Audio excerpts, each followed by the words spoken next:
Anda bersama Brother Fai di channel Malam Mistik, sebuah rancangan audio dan video cerita seram dan mistik. Semoga anda semua terhibur.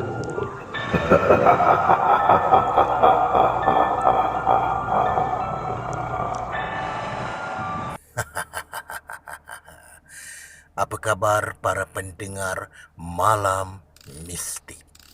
Pada malam ini, Brother Fai akan kongsikan sebuah kisah yang Brother Fai ambil di atas kebenaran daripada blog cerita Rashid Salim.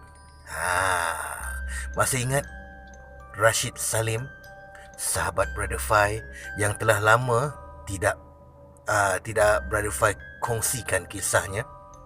Dia sebenarnya sekarang ni sibuk dengan blog beliau. Okey.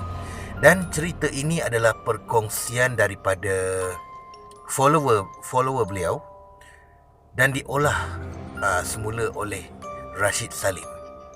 Kisah yang bertajuk Anak Kerak.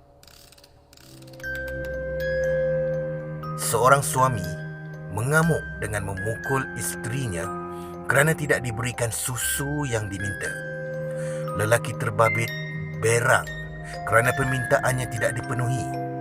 Menurut isteri kepada warga emas tersebut, embun 65 tahun memberitahu suaminya sering merengek meminta susu badan. Aduhai. Kelakuan suaminya seperti anak kecil. Apabila tidak diberikan susu, maka suaminya meradang dan akan mencampakkan barang-barang, termasuklah memukulnya. Suaminya, Kasim, 69 tahun, berkelakuan aneh sejak beberapa bulan lalu. Pada mulanya, embun beranggapan itu adalah perkara biasa. Namun, lama-kelamaan ia menjadi semakin agresif. Embun berkata, dia tiada susu badan. Jadi bagaimana untuk dia menyusukan suaminya itu? Betul juga kan? Oleh itu, dia terpaksa membancuh susu tepung, lalu diberikan kepada Kasim. Lagak dan gaya Kasim seperti budak kecil saja, dengan meminum susu botol serta memanggil embun sebagai ibu. Hal itu sangat membuatkan embun semakin rasa tertekan. Dia bertambah risau mengenangkan keadaan Kasim yang semakin pelik itu. Tidur malam selalu saja ingin dimanja dan dibelai. Sekiranya embun tidak membelainya, maka Kasim akan menjadi orang yang bengis. Dia juga turut menceritakan setiap malam pasti dia akan terdengar bunyi seperti orang berlari-lari di dalam rumah. Embun juga pernah melihat Kasim bermain di halaman rumah seperti kanak-kanak dengan bermain pasir dan sebagainya. Cara Kasim seperti sedang berteman dengan seseorang. Keanehan yang dirasakan itu diceritakan kepada Awang Fatih sendiri. Siapakah Awang Fatih? Kita teruskan kisah ini. Awang Fatih telah dihubungi embun bagi membantu mengesan masalah yang dihadapi suaminya itu. Embun berkata bahawa kelakuan suaminya itu bukan biasa-biasa. Ia pelik. Memang kehebatan Awang Fatih tidak dapat dipertikaikan lagi kerana sering membantu banyak orang. Namun, dia tetap merendahkan dirinya. Dia akan membantu sekiranya ada yang meminta tolong. Dan dia juga selalu menawarkan bantuan sekiranya perlu. Apa yang menjadi tunggak utamanya adalah bukan wang menjadi keutamaan. Dia memang mahu membantu demi kesejahteraan. Lalu Awang Fatih hadir bertentang mata melihat sendiri akan keadaan Kasim.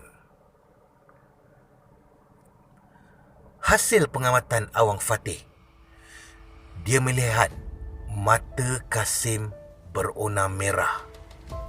Kulit pula kekuningan, serta dia merasakan ada aura yang tidak baik berada di dalam tubuh warga emas itu.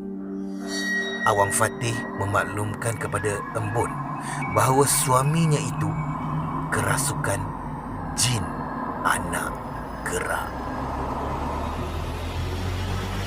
Embun bertanya, rasukan apakah itu?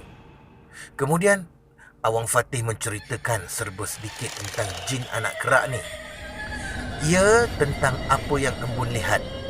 Kelakuan akan menjadi seperti anak-anak kecil kerana jin anak kerak ini berasal dari janin atau bayi di dalam kandungan yang dibunuh sebelum dilahirkan. Biasanya janin atau bayi itu dibunuh ketika usia kandungan 6 atau 7 bulan, lalu dikecutkan oleh bomoh dengan tujuan jahat. Apa yang berlaku pada Kasim, itulah akibatnya. Lalu Embun bertanya kepada ia, kenapa ia terjadi kepada suaminya? Awang Fatih memberitahu hal yang sebenarnya. Anak kerak itu milik suaminya sendiri. Anak kerak itu makan tuan. Embun terkejut. Apakah suaminya membela anak kerak? Selama ni dia tidak pernah tahu. Lalu Awang Fatih berkata lagi, Kasim mendapatkan benda itu dari Siam. Ia digunakan untuk pelindung diri, tetapi malangnya benda itu memakan diri setelah Kasim semakin uzur dan dia tidak dapat menjaga anak kerak itu dengan baik. Patutlah selama ni ada satu bilik di dalam rumah ini dibiarkan kosong, tetapi di dalamnya penuh dengan permainan kanak-kanak, termasuklah buayan. Pernah juga Embun lihat buayan di dalam bilik itu berhayun sendiri. Setelah itu, Kasim melarangnya mendekati bilik tersebut. Kemudian, Awang Fatih berinteraksi dengan Kasim. Menurut Kasim, dia juga kesunyian kerana hidup mereka tidak dikurniakan anak sejak muda. Jadi di usia begini, dia sanggup bela benda tu untuk mengisi ruang dan pendinding diri. Sebaik saja Awang Fatih mahu merawat Kasim, tiba-tiba saja Kasim merenung tajam ke arahnya. Kasim membongkok tubuh dalam keadaan berangkak sambil mencakar lantai.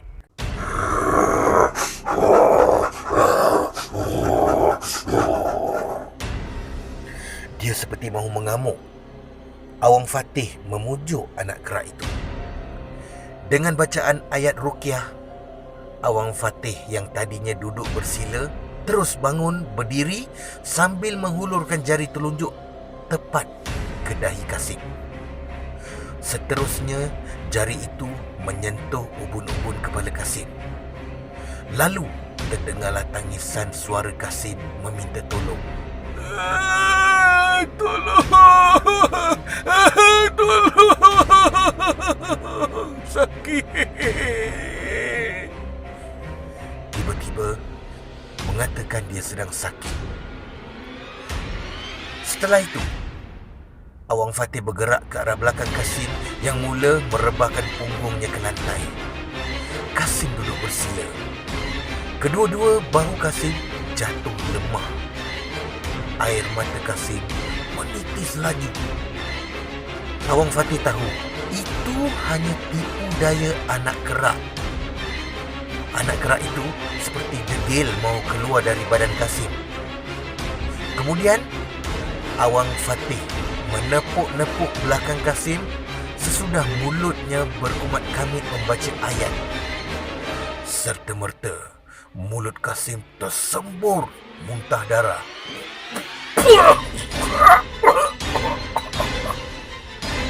Embun terkejut melihat muntah darah itu. Embun memerhatikan lagi dengan matanya. Tiba-tiba dia ternampak asap keluar dari mulut suaminya. Kemudian asap tu hilang Kasim terus rebah. Awang Fatih meminta tolong kepada Embun supaya kalau tahu di mana disimpannya anak kerak tu, minta dibawakan. Tapi Embun tak tahu. Cuma kalau Awang Fatih nak cari sendiri, Embun izinkan. Dengan kebenaran itu, Awang Fatih pun pergi ke bilik yang kosong itu. Dengan indera keenam, dia dapat mengesan lokasi anak kerak itu disimpan. Maka Awang Fatih meminta izin untuk memusnahkannya. Baru saja Awang Fatih berpaling ke belakang, tiba-tiba Kasim sudah berdiri betul-betul di hadapan Awang Fatih, lalu cuba menikam Awang Fatih dengan keris.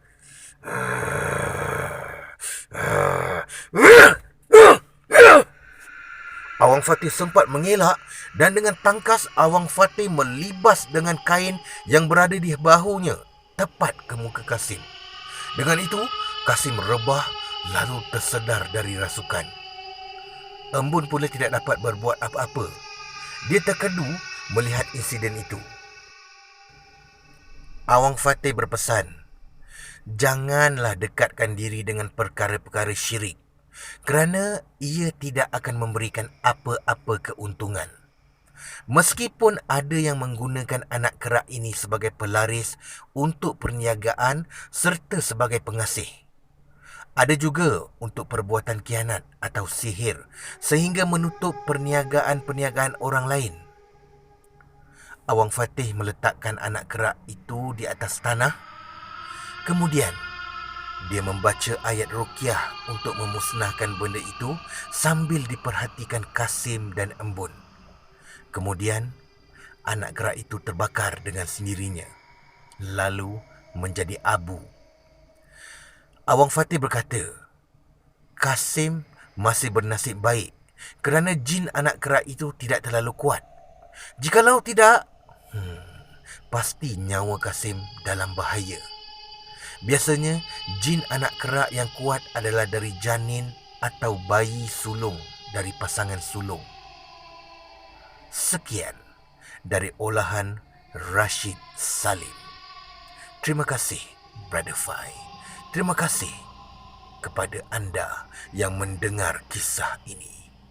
Peace, no war.